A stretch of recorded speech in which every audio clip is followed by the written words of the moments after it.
I'm feeding my sourdough starter, and the reason why I'm making this video is to educate people about how to make bread that's healthy at home.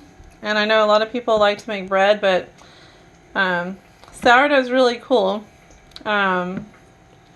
It's bread that's made without separate yeast, and apparently most of us were raised not to know much about how things happen, like, at all in life. But you could go to the store and pay like $5 to $6 for a loaf of bread. Most likely, if you're trying to pay that much, you're trying to find like organic, healthy bread.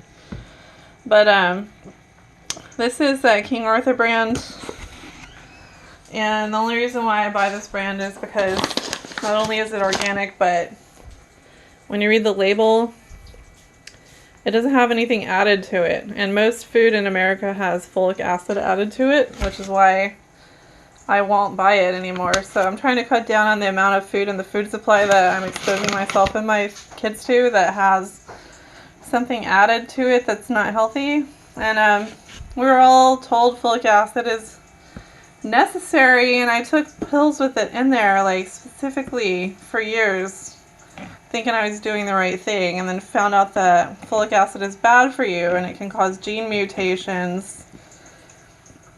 And I found this out, I don't know if I found this out a year ago or 2 years ago or whatever, but as soon as I found it out, I stopped taking my prenatal vitamins after I had a baby that was born with Down syndrome, because I figured, like, I don't want to risk doing anything harmful to my DNA because of some pills, so I'll just find a way to get folate.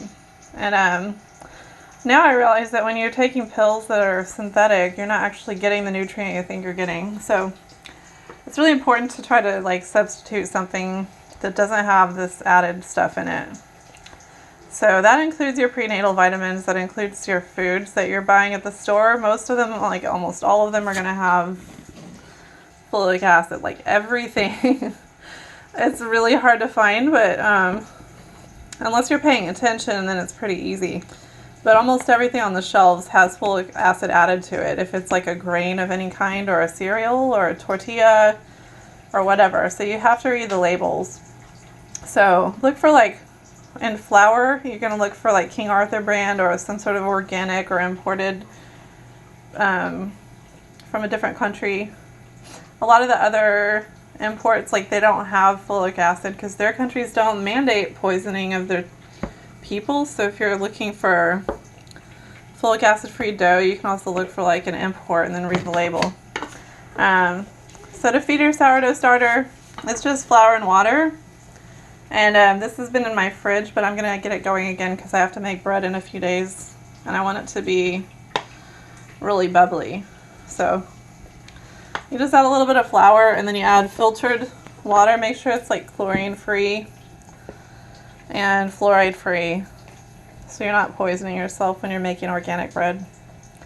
So I'm going to add my water, and then I'm going to put this lid on and then crack the lid just like I do with my other ferments. But sourdough is just sourdough starter, water, salt, and flour. You add like dry flour mixed in with this starter with water and salt.